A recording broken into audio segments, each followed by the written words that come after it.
প্রথম আলোর অডিও সংবাদে স্বাগত। রোহান আদনান জানিয়ে দিচ্ছি দিনের প্রধান খবরগুলো।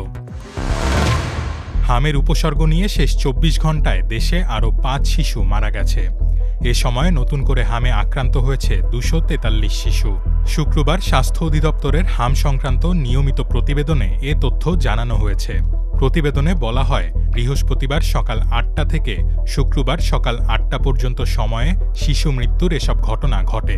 স্বাস্থ্য অধিদপ্তরের প্রতিবেদন অনুযায়ী এ নিয়ে গত ১৫ মার্চ থেকে এখন পর্যন্ত হামের উপসর্গে মারা গেছে ৫১৪ শিশু। নিশ্চিত হামে মৃত্যু হয়েছে ৯১ শিশুর। শেষ ২৪ ঘণ্টায় সারা দেশে আরও ১১৬৮ জনের শরীরে হামের উপসর্গ দেখা দেওয়ার তথ্য পাওয়া গেছে। ১৫ মার্চ থেকে এখন পর্যন্ত হামের উপসর্গ দেখা দেওয়া রোগীর সংখ্যা ৭৬,৮৭৬। ইরান থেকে সমৃদ্ধ ইউরেনিয়াম পেতে দেশটির সঙ্গে কোনো চুক্তির প্রয়োজন যুক্তরাষ্ট্রের নেই বলে মন্তব্য করেছেন মার্কিন প্রেসিডেন্ট ডোনাল্ড ট্রাম্প। বৃহস্পতিবার হোয়াইট হাউসের ওভাল অফিসে সাংবাদিকদের সঙ্গে আলাপকালে তিনি এ মন্তব্য করেন। ইউরেনিয়ামের বিষয়ে ট্রাম্প বলেন, আমরা এখনই এটি পেয়ে যেতে পারি। যদি চাই, আমার মনে হয় না তারা আমাদের আটকাতে পারবে। তবে এর কোনো প্রয়োজন নেই, কারণ এটি এখন চাপা পড়া অবস্থায় আছে। মার্কিন প্রেসিডেন্ট জানান, ইরানের সর্বোচ্চ নেতা মোজতবা আলী খামেনির সঙ্গে বৈঠক করার কোনো ইচ্ছে তার নেই। তবে তিনি বলেন, ওয়াশিংটন ও তেহরান যদি কোনো চুক্তিতে পৌঁছাতে পারে, তবে দুই নেতার মধ্যে বৈঠক হওয়া সম্ভব। সম্প্রতি এক সাক্ষাৎকারে ট্রাম্প বলেছেন, ইরান থেকে সমৃদ্ধ ইউরেনিয়াম উদ্ধার করে তা যুক্তরাষ্ট্রে নিয়ে আসতে তেহরানের সঙ্গে কাজ করবে যুক্তরাষ্ট্র। তবে ইরান তার ইউরেনিয়াম স্থানান্তরের বিষয়ে কোনো চুক্তিতে রাজি হওয়ার কথা অস্বীকার করেছে। রাজবাড়ীর গোয়ালন্দের দৌলতদিয়া ফেরিঘাটে পদ্মা নদীতে ডুবে যাওয়া বাসটি প্রায় ২.৫ ঘণ্টা পর উদ্ধার করা হয়েছে। শুক্রবার দুপুর ১২টার দিকে বিআইডব্লিউটি এর উদ্ধারকারী জাহাজ হামজা বাসটিকে টেনে তোলে। এর আগে শুক্রবার সকাল ৯টা ৪০ দিকে এসবি সুপার ডিলাক্স পরিবহনের বাসটি ফেরিতে ওঠার সময় নিয়ন্ত্রণ হারিয়ে র্যাম ভেঙে পদ্মা নদীতে পড়ে যায়। দ্রুত বাসের চালক ও তার সহকারীকে উদ্ধার করা হয়। পরে তাদের হাসপাতালে ভর্তি করা হয়।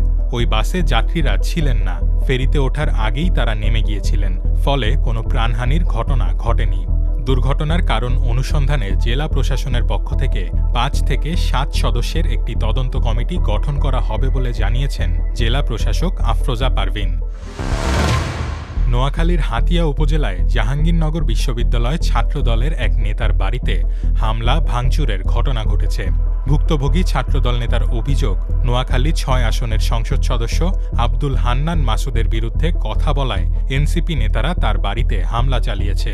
বৃহস্পতিবার রাত ৮:৩০টার দিকে উপজেলার বুড়িরচর ইউনিয়নের ৮ নম্বর ওয়ার্ডের সাগরিয়া বাজার এলাকায় এ ঘটনা ঘটে। ওই ছাত্রদল নেতার নাম আব্দুল গফফার ওরফে জিসান। তিনি জাহাঙ্গীরনগর বিশ্ববিদ্যালয় ছাত্রদলের আহ্বায়ক কমিটির সদস্য। তার বাড়িতে হামলার পর রাতে স্থানীয় বিএনপি ও অঙ্গ সংগঠনের নেতাকর্মীরা এলাকায় বিক্ষোভ করেন। পঞ্চগড় সদর উপজেলার বড়বাড়ি প্রধানপাড়া গ্রামের সীমান্ত দিয়ে নারী শিশুসহ ১০ জনকে বাংলাদেশে ঠেলে পাঠানোর চেষ্টা করেছে ভারতীয় সীমান্তরক্ষী বাহিনী বিএসএফ। তবে কঠোর নজরদারির কারণে তারা প্রবেশ করতে পারেননি বলে জানিয়েছে বর্ডার গার্ড বাংলাদেশ বিজিবি। শুক্রবার ভোর থেকে দুপুর ১২:৩০ পর্যন্ত পুশিনের চেষ্টার শিকার ওই ১০ জন সীমান্তের শূন্য রেখায় অবস্থান করছেন। এ সময় দুই পাশে বিজিবি ও বিএসএফ সদস্যদের অবস্থান করতে দেখা গেছে। কোনো দেশই সীমান্তে প্রবেশ করতে না দেওয়ায় শূন্য রেখার খোলা আকাশের নিচে ফসলি জমিতে ওই ১০ জনকে বসিয়ে রাখা হয়েছে। তাদের মধ্যে ৫ পুরুষ, ২ নারী ও ৩ শিশু আছে বলে বিজিবি সূত্রে জানা গেছে। এ ঘটনায় শুক্রবার সকাল ১০টা থেকে দুপুর ১২টা পর্যন্ত বড়বাড়ি প্রধানপাড়া সীমান্তে বিজিবির বড়বাড়ি ও বিএসএফের সাকাতি ক্যাম্পের মধ্যে কোম্পানি কমান্ডার পর্যায়ে পতাকা বৈঠক অনুষ্ঠিত হয়েছে। এই ছিল এখনকার মতো। প্রথম আলোর অডিও সংবাদ শুনুন আমাদের ইউটিউব চ্যানেল, ফেসবুক পেজ ও ওয়েবসাইট প্রথমআলো.com-এ।